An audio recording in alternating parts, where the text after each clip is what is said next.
네, 오늘은 호세아서 5장 8절부터 15절까지의 말씀을 읽었습니다. 지난 시간에 7절까지의 말씀을 상고했는데 호세아서는 우리가 이스라엘 백성들에게 음란한 여인을 호세아의 아내로 얻게 하시고, 그리고 이제 이스라엘이 그와 같이 음행하는 자들인 것을 말씀을 하시는데, 오늘 8절부터 마지막 절까지의 말씀을 보면 비단 이스라엘에게만 하나님께서 국한되어 말씀하시는 것이 아니고 유다에게도 아울러 하나님께서 지금 경고하고 계시는 겁니다. 8절에서 9절에서는 에브라임이 황무할 것이다. 또 10절에서는 유다 방백들은 지게표를 옮긴다. 또 13절에 보면은 에브라임이 자기 병을 깨달으며 유다가 자기 상처를 깨달았고, 그러니까 에브라임과 유다에게 계속 말씀하시죠. 14절도 마찬가지입니다. 내가 에브라임에게는 사자 같고 유다 족속에게는 젊은 사자 같으니 하면서 에브라임과 유다, 에브라임은 북이스라엘을 나타내고 있죠. 북이스라엘의 초대 왕인 여로보암, 느바스의 아들 여로보암이 에브라임 지파 사람인 겁니다. 그러니까 에브라임이다라는 것은 북이스라엘을 의미하는 것이고, 에브라임과 유다를 계속 거론한다. 그것은 온 이스라엘 백성들에게 다 하시는 말씀이고, 그들에게 1절에 뭐가 있다는 거예요? 너희에게 심판이 있다, 이렇게 말씀하셔요. 심판이 있다. 8절, 너희가 기브아에서 나팔을 불며 라마에서 호각을 불며 베다웬에서 깨우쳐 소리하기를 베냐민아 네 뒤를 쫓는다 할지어다. 지금 1절에 뭐가 있다고 말씀하셨다고요? 심판이 있다. 하나님의 심판이 있다는 겁니다. 누구에게 심판이 있다는 거예요? 에브라임 지파, 에브라임과 유다에게 심판이 있다. 그러면서 8절 이하에 쭉 말씀하시는 것은 온 이스라엘, 에브라임과 유다, 북이스라엘과 남쪽 유다 모두에게 심판이 있다라는 것을 말씀하고 있죠. 그러면서 8절에 기브아에서 나팔을 불고 라마에서 호각을 불고 베다웬에서 깨우쳐 소리하기를 베냐민아 네 뒤를 쫓는다 할지어다, 이렇게 말씀하고 있어요. 나팔을 불고 호각을 분다라는 것은 전쟁이 있다, 이런 뜻입니다. 파수꾼이 나팔을 불고 호각을 부는 것이죠. 이스라엘에게 전쟁이 있다. 이스라엘은 물론 이제 이후에 아수르에 의해서 침략을 받고 멸망을 당하죠. 그런데 이제 이와 같이 남쪽 유다나 북쪽 이스라엘을 다 통틀어서 이렇게 하나님께서 말씀하시는 것은 곧 오늘날 교회들에게 말씀하시는 것이고, 오늘날 교회들에게도 이와 같은 전쟁이 있는데 이것은 영적인 전쟁이죠. 다시 말하면 장차 환난날 영적인 전쟁이 온 하나님의 백성들에게 있게 되어질 것을 말씀하고 있는 거예요. 뒤에 지금 10절, 13절, 14절에 계속해서 에브라임과 유다를 같이 거론하고 계시잖아요. 근데 8절에 기브아는 여호수아서 15장 57절을 보면 유다의 땅입니다. 유다죠. 유다를 말하는 겁니다. 라마는 여호수아서 18장 25절을 보면은 베냐민의 기업이에요. 베다웬은 이미 앞서서 우리가 4장 15절을 말씀할 때 베다웬 길갈로 가지 말며 베다웬으로 올라가지 말라, 이렇게 15절에 말씀하셨잖아요. 이 베다웬은 아웬이라는 것이 우상, 헛것 이런 것을 의미하는 건데 원래는 베델이라는 것이죠. 이스라엘이 베델에다가 금송아지를 만들어 놨잖아요. 그런데 이제 그러한 금송아지가 헛것이요 우상이라는 뜻으로 베다웬이라고 이야기를 하는 겁니다. 베델이죠. 그것은 북이스라엘 에브라임 지파가 있는 곳이다 이겁니다. 그러니까 기브아나 라마나 베다웬도 역시 마찬가지로 북이스라엘과 남쪽 유다를 다 통틀어서 지금 말씀하고 있는 것이에요. 그러니까 이와 같이 이들에게 하나님의 심판, 곧 전쟁이 있다라고 말씀하고 있는데, 물론 혈통적 이스라엘 백성들에게도 이와 같은 전쟁이 있어서 이 이후에 북이스라엘은 아수르, 남쪽 유다는 아수르나 바벨론에 의해서 계속 침략을 받다가 결국은 멸망당합니다. 그럼 그렇게 북이스라엘이나 남쪽 유다가 다 아수르나 바벨론에 의해서 침략당하고 멸망당한다는 것은 영적인 이스라엘, 영적인 유다인 우리들에게 뭘 말하는가? 이것은 장차 있게 되어질 환난을 말하는 겁니다. 특별히 또 베냐민아 이렇게 말하고 있죠. 깨우쳐 소리하기를 베냐민아 네 뒤를 쫓는다. 베냐민아, 네 뒤를 쫓는다. 이렇게 지금 누군가 외치고 있죠. 이제 환란 날에 두 증인이 이제 이와 같이 베냐민에게 깨우쳐 소리하기를 베냐민아 네 뒤를 쫓는다라고 증거한다 이거죠. 환란 날에 누가 증거하죠? 두 증인이 이와 같이 음녀 교회에 있는 하나님의 백성들에게 내 백성아 거기서 나와라. 그 큰 성 바벨론 음녀 교회는 반드시 무너지고 또 무너질 것이고 거기는 귀신의 처소요 악한 영들이 모이는 곳이니 그들의 죄에 참여하지 말고 거기서 나오라. 이거는 요한계시록 18장에서 계속 말씀하고 있는 겁니다. 그러면서 왜 하필이면 베냐민이냐 이 뜻이죠. 왜 베냐민만 이야기를 하셨을까? 장차 환란은 창세기의 요셉의 환란을 통해서 우리에게 그림자적으로 계시하고 있죠. 그리고 창세기 44장 27절인가를 보면은 야곱이 내게는 아들이 둘이 있다 이렇게 말씀하셔요. 그 아들이 둘이라는 것은 요셉과 베냐민을 의미하는 것이고 요셉은 환란 가운데 7년 흉년 가운데 양식을 나눠주는 자로서 환란 날에 양식을 나눠주는 두 증인과 같은 자리에 있고 베냐민은 환란 가운데 5배의 양식을 먹고 구원받는 자의 자리에 선 자가 베냐민인 겁니다. 그러니까 야곱이 내게는 아들이 몇이 있다? 내게는 아들이 둘이 있다. 창세기 44장 27절 내 아내가 내게 두 아들을 낳았다. 이렇게 말씀하셔요. 그리고는 창세기 43장 34절을 보면 요셉이 베냐민에게 5배의 양식을 줘요. 자기의 11 형제들이 이제 애굽에 내려와 가지고 이제 식사를 요셉의 집에서 하는데 요셉이 베냐민에게 5배의 양식을 주었다. 그런데 그것을 성경에 남겼다라는 말씀이 없으니 베냐민이 5배의 양식을 다 먹은 자가 되었고 베냐민이 그렇게 5배의 양식을 다 먹은 자가 되어져서 환란 날에 넉넉히 이기는 자가 되고 아들의 신앙의 자리에 설 수가 있는 겁니다. 그러니까 야곱이 내게는 아들이 둘이 있다라고 그렇게 이야기를 하고 있는 것이죠. 5배의 양식에 대해서는 이미 우리가 창세기나 기타 또 룻기서나 말씀을 통해서 우리가 충분히 상고를 했죠. 창세기 41장을 보면은 요셉이 감옥에 있을 때 바로 왕이 꿈을 꾸고 그 꿈을 해석을 하지를 못하죠. 그러자 이제 요셉을 불러서 그것은 7년 동안 흉년이 있고 또 7년 동안 7년 풍년이 있고 7년 풍년 후에 7년 흉년이 있을 것을 하나님께서 이루실 것을 이미 확정하셨다는 뜻이다. 그리고는 7년 풍년의 기간 동안 소출의 5분의 1을 창고에 모아들여서 7년 흉년의 때를 넉넉히 이길 수 있도록 예비하라. 그렇게 이제 꿈을 해석을 해주고 애굽의 총리가 되고 또 그와 같이 해서 넉넉히 환란을 이기게 되죠. 그것은 7년 풍년의 때에 5배의 양식을 풍년으로 하나님께서 주신 것을 말하는 것이고 그처럼 오늘날 환란을 앞둔 이때에 우리에게 5배의 양식을 하나님께서 허락하고 계시며 그것을 먹는 자여야만 환란 날에 넉넉히 승리할 수 있는 자가 되어지고 있음을 말씀을 하고 있는 겁니다. 그러므로 깨우쳐 말하기를 베냐민아 네 뒤를 쫓는다 라는 것은 환란 날 파수꾼들 즉 두 증인들이 음녀교회에 있는 자들 또 그때까지 깨어 각성하고 있지 못하는 자들에게 이와 같이 환란에 대한 경고, 환란을 통해서 이루실 하나님의 구원의 뜻을 증거하고 있음을 말하는 것이죠. 그런데 이제 북이스라엘은 환란 날에 하나님의 진노의 심판의 대상이 되는 겁니다. 뒤에 말씀하는 것처럼 9절에 견책하는 날에 에브라임이 황무할 것이라. 에브라임은 반드시 멸망한다 이 뜻이죠.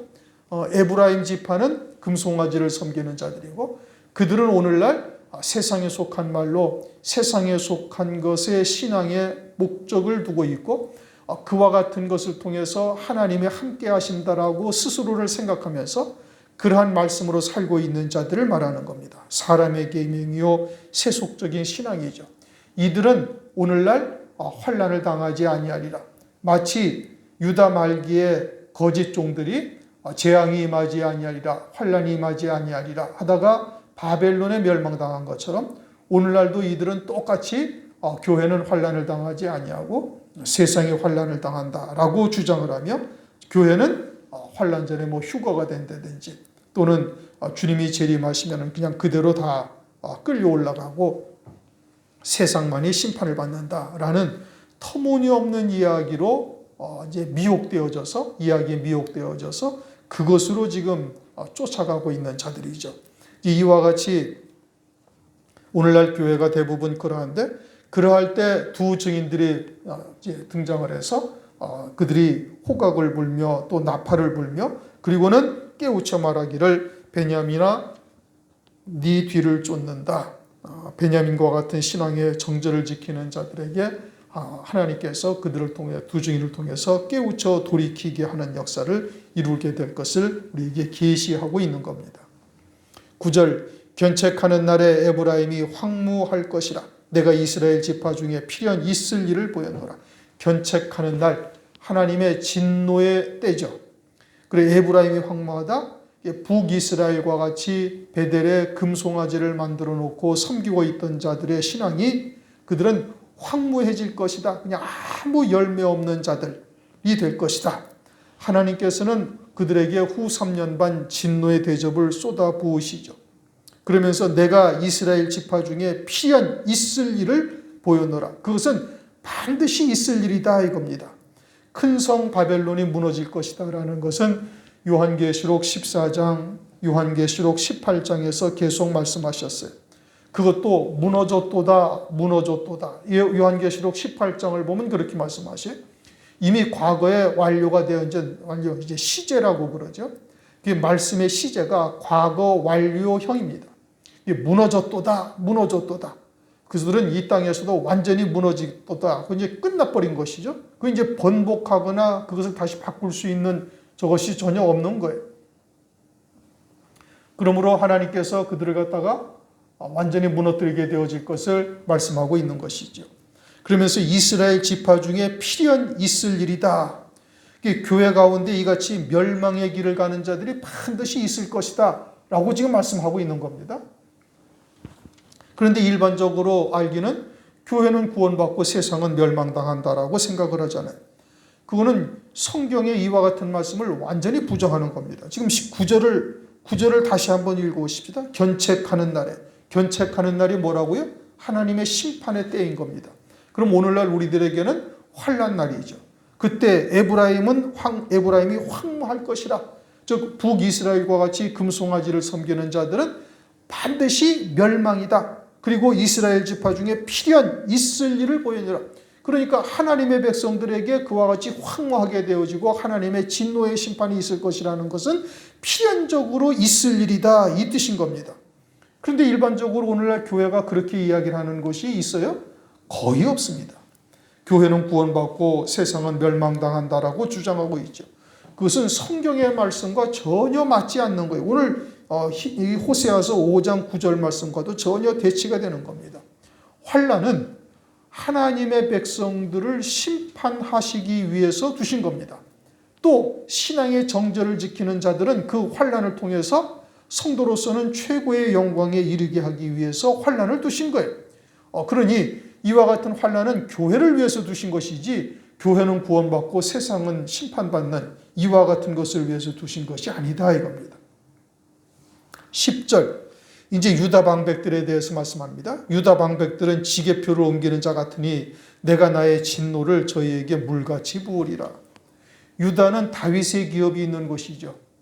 다윗의 기업이 있다라는 것은 하늘나라에 그와 같은 영광이 예비되어져 있다 이 뜻인 겁니다. 그것은 어떤 영광이에요?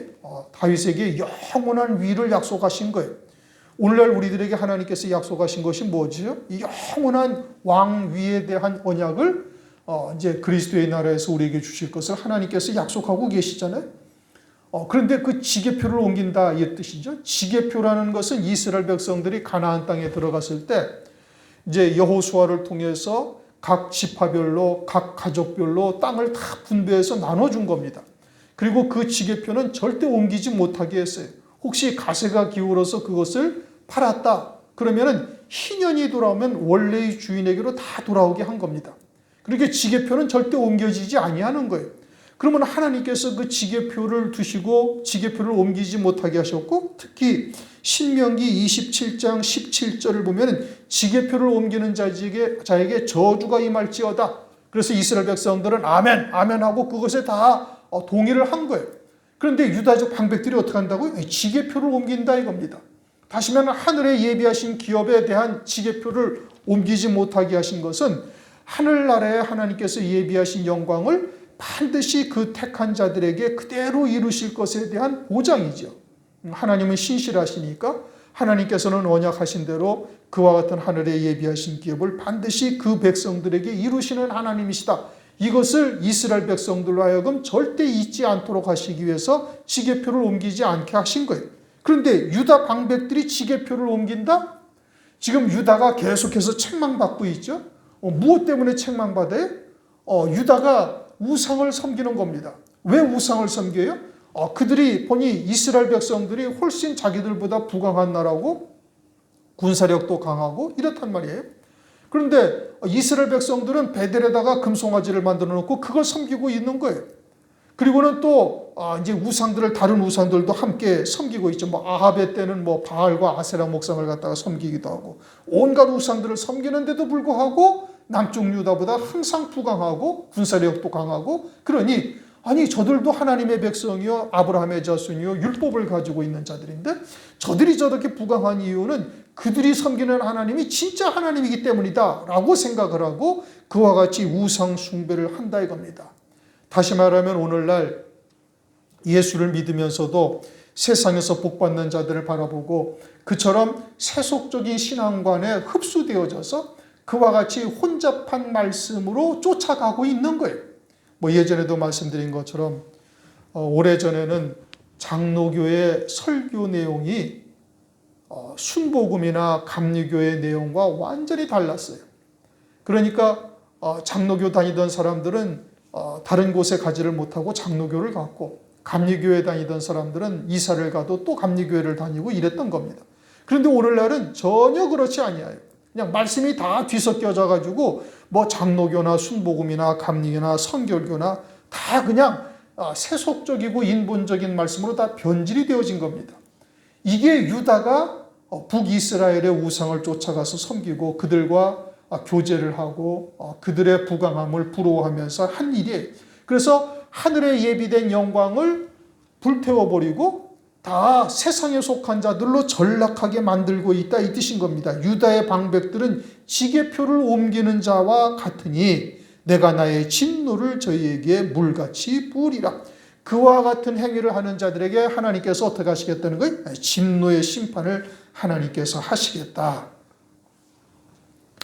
그러니 이 구약의 말씀이 이러한 말씀들이 한 2700년 전, 2800년 전에 쓰여진 말씀이에요. 그런데 이 말씀이 당시의 유다 또는 당시의 이스라엘들에게 하신 말씀이지만 사실은 오늘날 이 말세를 만난 우리들에게 하시는 말씀이 그냥 그대로 다 이어지고 있는 거예요. 말씀의 영적인 의미가 그대로 오늘날 그대로 이어지고 있는 거예요. 그러면 오늘날 교회들의 영적인 상태가 당시의 유다나 당시의 이스라엘과 다를 바가 하나도 없다 이 뜻인 겁니다.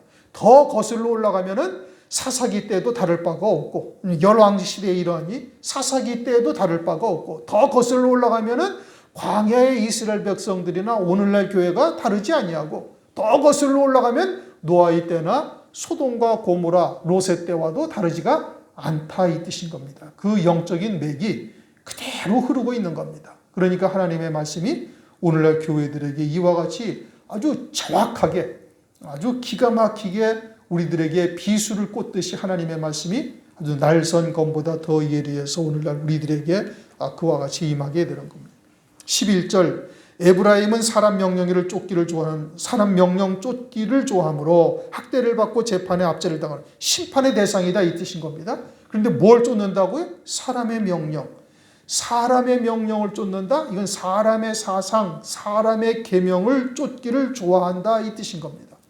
마지막 때가 노아의 때와 같다, 롯의 때와 같다 했죠. 그래서 홍수와 같이 하나님께서 주의 재림하실 때 홍수와 같이 이 땅에 이제 심판이 임하게 되어지는데 홍수라는 것은 노아의 때 홍수라는 것은 하늘에 신령한 은혜의 비와 땅의 원천의 샘이 솟구쳐 올라와서 뒤섞인 게 홍수죠. 다시 말하면 하나님의 신령한 말씀과 세상에 속한 사람들의 사상, 이 뒤섞인 것이 홍수물과 같은 것이고, 이와 같은 잘못된 말씀들이 교회 안에 아주 넘치며 범람하며 그것이 마치 진리인 양 행세하고 있을 것을 말씀하고 있는 것이죠. 우리가 요한 1서를 참고하면서 요한 1서 4장에서 그렇게 말씀하셨잖아요. 영이 다 하나님께 속하였나 시험해 보라 하시면서 적그리스도의 영과 미혹의 영에 속한 자들이 있는데, 그들은 세상에 속한 거로 세상에 속한 말을 하며 세상도 저희 말을 듣는다. 요한복음 6장을 가면은 주님이 오병이어의 이적을 베푸신 후에 나는 하늘로서 내려온 생명의 떡이요 산떡이요 내 살이 참된 양식이요 내 피가 참된 음료로다. 내 살을 먹고 내 피를 마시는 자는 영생을 얻으리라.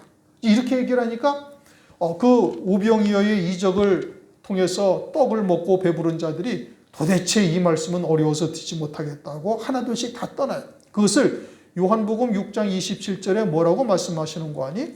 저들은 떡이나 먹고 배부르려고 온 자들이다. 그래서 주님이 하시는 말씀을 듣지를 못하는 거예요. 진리가 무엇인지를 증거해줘도 알아듣지를 못하는 거예요. 왜요? 그들은 신앙의 초점이 오직 땅에 있는 것, 세상에 속한 것을 쫓고 있기 때문에 그러는 겁니다. 오늘날도 역시 마찬가지로 진리의 말씀을 증거하면 세상은 더더군다나 들을 수도 없고 육에 속한 자도 역시 듣지를 못하는 거예요. 그런데 교회에서 선포되어지는 하나님의 말씀이 오늘날 세상 사람들도 다 들을 수 있는 지경이 된 겁니다. 에브라임은 어떠하다고요? 사람 명령을 쫓기를 좋아한다. 사람의 사상 또는 세상의 이치, 윤리, 도덕 이와 같은 것들과 뒤섞여서 그와 같은 말씀을 듣기를 좋아하고 있다. 누가? 에브라임이 어떠한데? 베델에다 금송아지를 놓고 섬기는 자들이다 이겁니다. 이와 같은 자들은 미혹의 영에 속한 자요 적그리스도의 영에 속한 자요 그들은 환난 날에 하나님의 견책을 받을 자다. 압제를 당하는도다. 하나님의 심판, 재판에 압제를 당하는도다. 그들은 하나님의 심판의 대상이요 진노의 심판의 대상이 되어질 것을 말씀하고 있는 것이죠. 12절 그러므로 내가 에브라임에게는 좀 같으며 유다족 속에게는 썩이는 것 같다. 옷에 좀이 먹는 것과 썩어지는 것과 같다 이겁니다. 그런데 옷에 좀이 먹는 것을 옷이 알아차려요? 못 알아차려요? 못 알아차리는 거예요. 그러니까 이와 같이 자기들이 멸망의 길을 가고 있으면서도 본인들이 깨닫지를 못하는 거죠. 그러니 마태복음 24장에 홍수가 나서 저희를 다 멸하기까지 깨닫지 못하더라. 하나님의 말씀이 아주 그렇게 짝이 맞아요. 정확하게 짝이 맞고 그 말씀대로 그대로 이루어져 가시는 겁니다.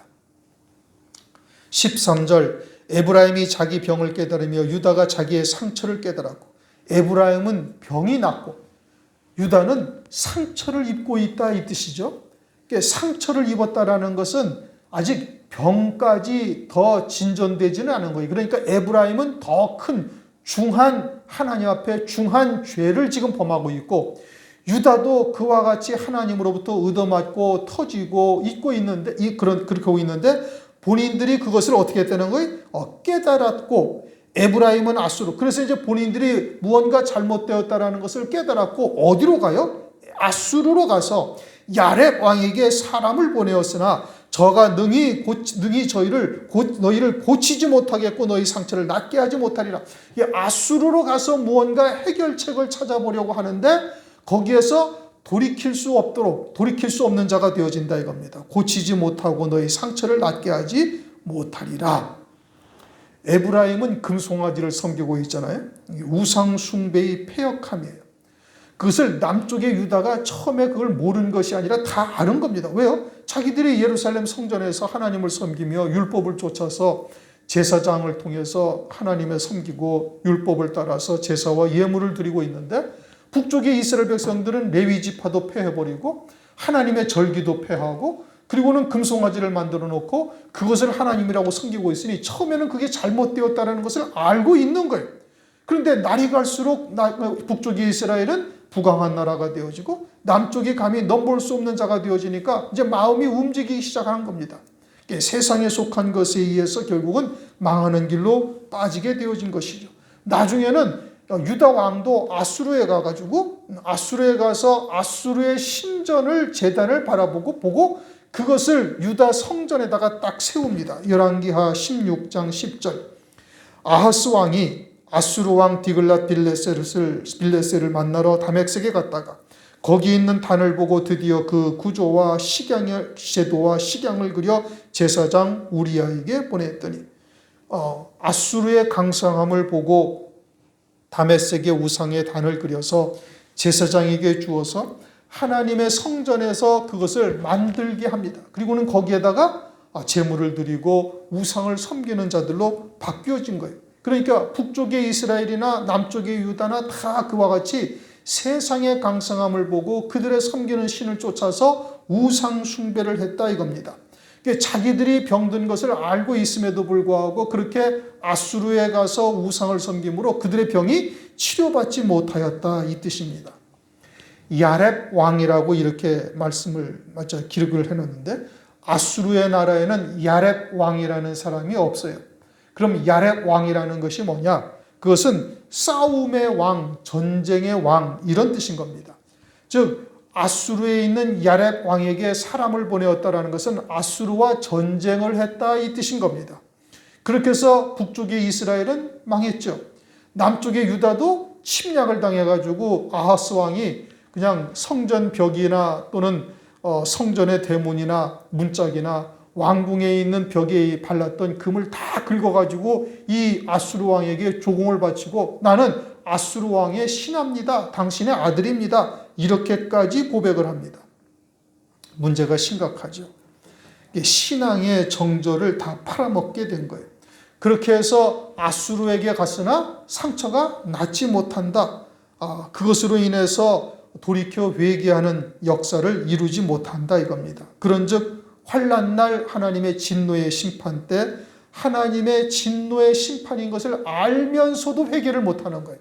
아주 죄악 가운데 완전히 넘어져서 화인 맞은 자가 되어져 가지고 회개하지를 못하고 그리고는 여전히 멸망의 길로 그대로 갈 수밖에 없는 자들이 되어진다. 우리가 이제 요한계시록을 통해서 계시록 6장 충분히 상고했던 바이죠. 14절 내가 에브라임에게는 사자 같고 유다 족속에게는 젊은 사자 같으니 나 곧 내가 움켜갈지라 내가 탈취하여 갈지라도 건져낼 자가 없으리라. 결국은 하나님께서 남쪽의 유다나 북쪽의 이스라엘이나 다 멸하신다. 그러한 하나님의 손에서 벗어날 자가 없다 이겁니다. 시편 50편 22절 하나님을 잊어버린 너희여 이제 이를 생각하라. 그렇지 않으면 내가 너희를 찢으리니 건질 자가 없으리라.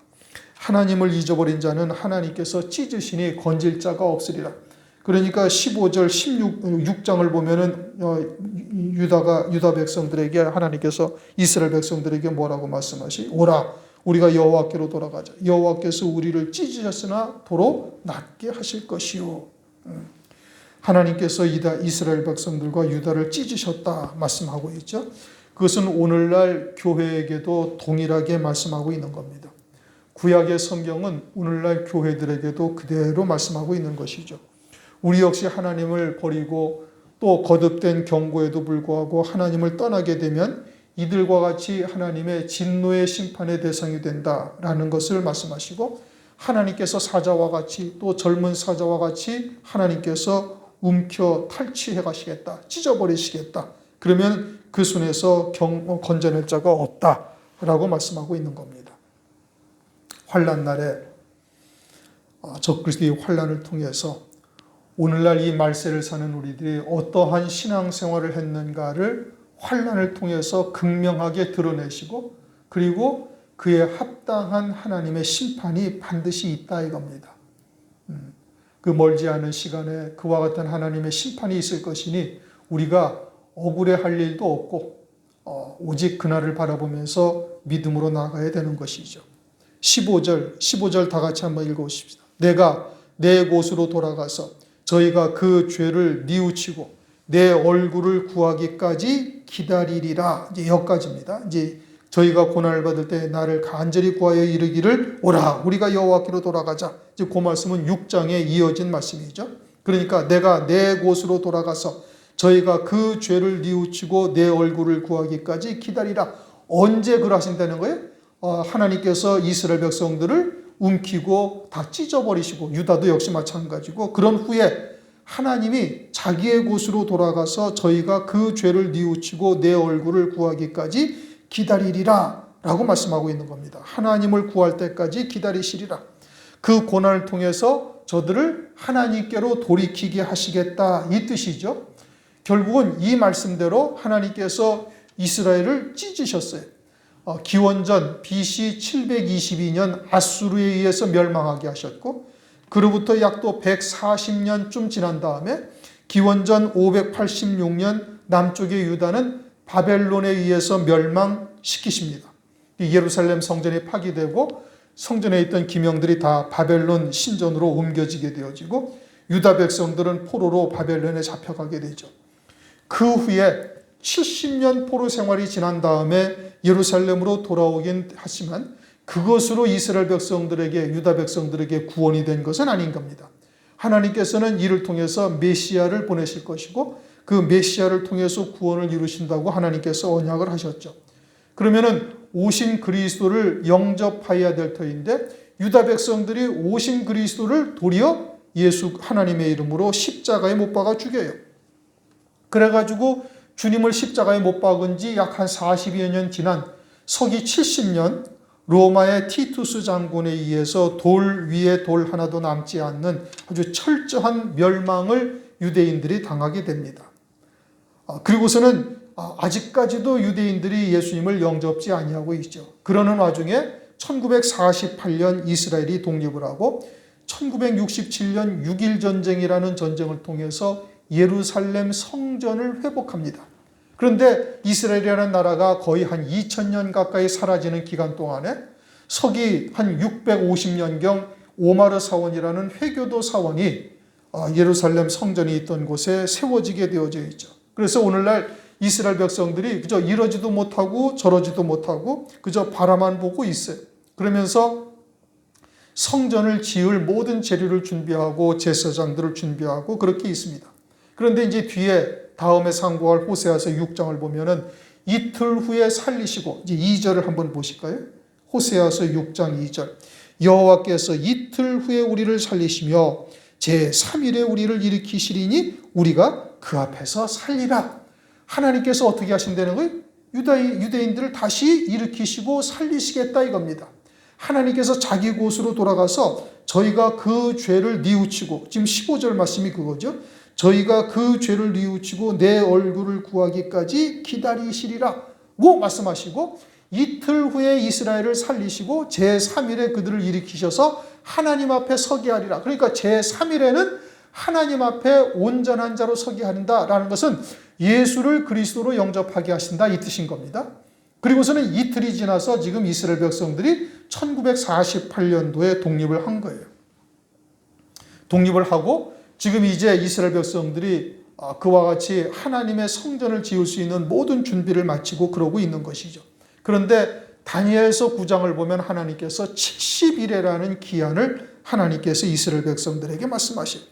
다니엘서 9장 24절 내 백성과 네 거룩한 성을 위하여 70일에로 기한을 정하였느니 허물이 마치며 죄가 끝나며 죄악이 영속되며 영원한 의가 드러나며 이상과 예언이 응하며 또 지극히 거룩한 자가 기름 부음을 받으리라. 이제 70일에 대해서는 우리가 이제 다니엘서를 통해서 상고를 했습니다. 69일에가 지나고 기름 부음 받은 자가 끊어지고 그리고서는 한 일의 언약이 있게 되어지면은 그 일의 절반의 제사와 예물을 허락했다가 중간쯤 그 제사와 예물을 다시 금하게 되어질 것을 말씀하고 있죠. 그리고서는 스가랴서 12장 10절을 보면은 하나님께서 이스라엘 백성들이 다시 회개하고 돌이키게 되어질 것을 말씀하고 있어요. 스가랴 12장 10절 내가 다윗의 집과 예루살렘 거민에게 은총과 간구하는 심령을 부어주리니 그들이 그 찌른 바 그를 바라보고 그를 위하여 애통하기를 독자를 위하여 애통하듯 하며 그를 위하여 통곡하기를 장자를 위하여 통곡하듯 하리로다. 그러니까 유다 백성들이 하나님 앞에 다시 돌아오게 될 것과 하나님 앞에 세워진다. 호세아서 6장 2절 제2틀 제3일에 그렇게 될 것을 말씀하고 있죠.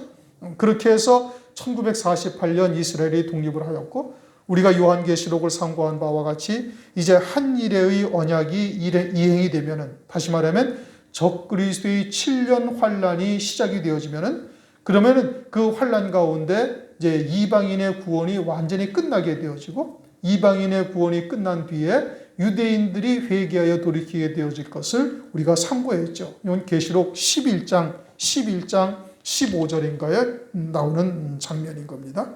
하나님의 백성들이, 유대인들이 하나님께 영광을 돌리게 되어질 것을 말씀하라고 있어요.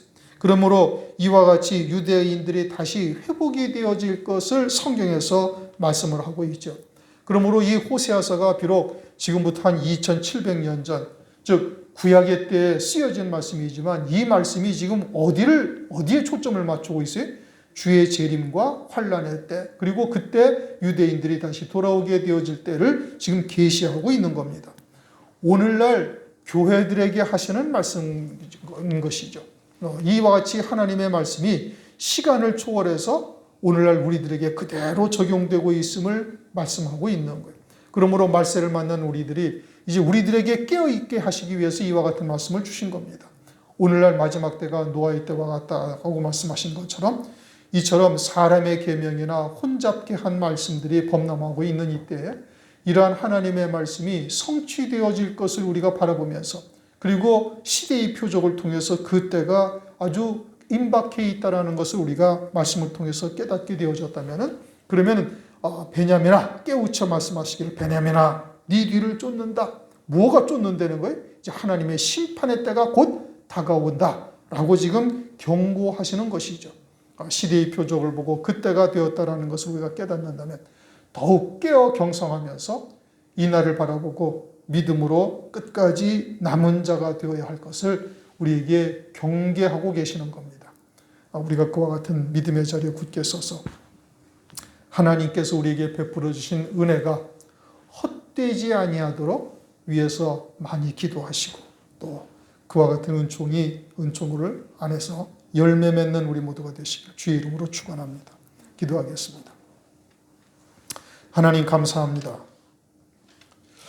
오늘도 호세아서 말씀을 통해서 이 말씀이 곧 교회들에게 하시는 말씀이요, 특별히 말세 지말에 하나님의 준엄한 심판이 있을 것과 또 유대인들이 이처럼 돌아오게 되어지는 역사, 그 가운데 이방인들의 구원의 때가 이제 거의 끝나가고 있음을 다시 한번 깨닫게 하시고, 이 시대에 우리가 어떠한 믿음의 자리에 서야 하는지를 살펴볼 수 있게 하심을 감사를 드립니다. 야곱에게 내게는 내 아내가 2 아들을 낳았다라고 말씀하신 것처럼 환난 날에 양식을 나눠주는 자와 또 5배의 양식을 먹은 자만이 환난 날에 남은 자로서 승리하게 되어질 것을 우리에게 깨닫게 하시고, 그러한 5배의 양식을 우리에게 주심을 참으로 감사를 드립니다. 그러한 은혜 받은 저희들로 합당한 믿음의 열매를 이 마지막 때에 맺어서 끝까지 남은 자의 반열에 다 설 수 있는 저희들 되도록 은혜 위에 은혜를 더하여 주시옵소서. 또한 이제는 이와 같은 복음과 진리의 말씀을 다른 영혼들에게 증거할 수 있게 하셔서 이 말세에 하나님께서 예비하신 자들로 함께 구원의 방주를 지어갈 수 있도록 역사하여 주시옵소서. 예수 그리스도의 이름으로 감사하며 기도드립니다. 아멘. 하늘에 계신 우리 아버지여, 이름이 거룩히 여김을 받으시오며 나라의 임하옵시며 뜻이 하늘에서 이루